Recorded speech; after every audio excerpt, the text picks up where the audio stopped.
Hey there YouTube, it's Gundude73 making another episode of Knife Talk, and today I'm going to be talking about value knives. Now these are just a handful of knives that are relatively inexpensive, and tools I guess if you count these two.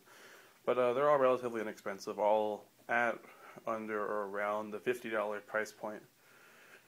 Some lower than that by a fair bit. And in my opinion, I mean, you don't need to spend a whole lot of money to get something that's solid in terms of quality and whatnot.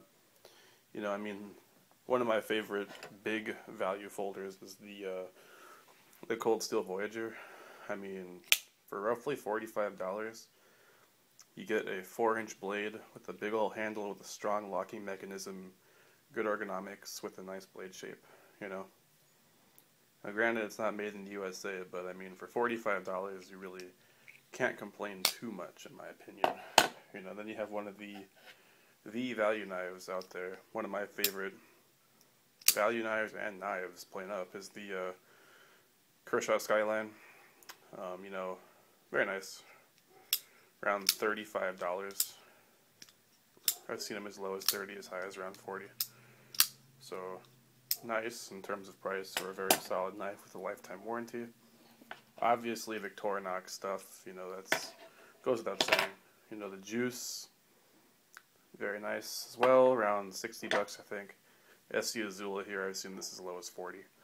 So, I mean, really, you know, some people say, oh, well, you know, if you have that cheap knife, you know, it sucks or whatever. Really, I mean, if it makes you happy, that's all that matters.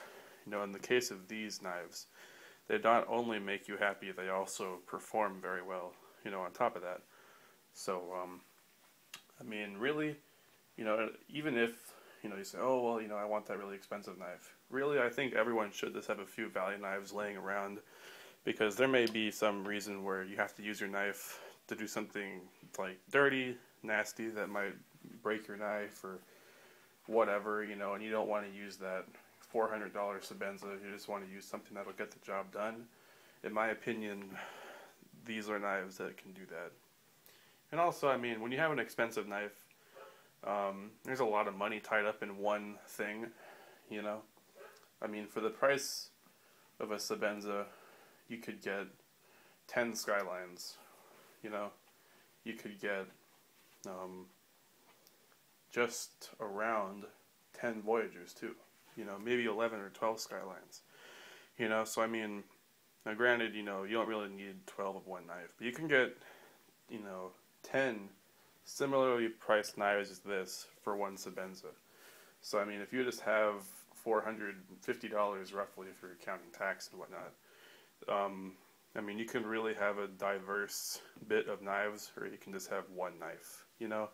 And I mean, so there's that logic. Then on the other flip side, it's, well, you can only use one knife at a time. It might as well be the one you really like. So I think that everyone should probably have, you know, they should at least experience something expensive, but they should also have a good handful of these as cheapies lying around in case you need to beat on them or use them without any worry whatsoever. So thanks for watching, guys. I appreciate the views and requests, and I'll see you in the next video. Bye.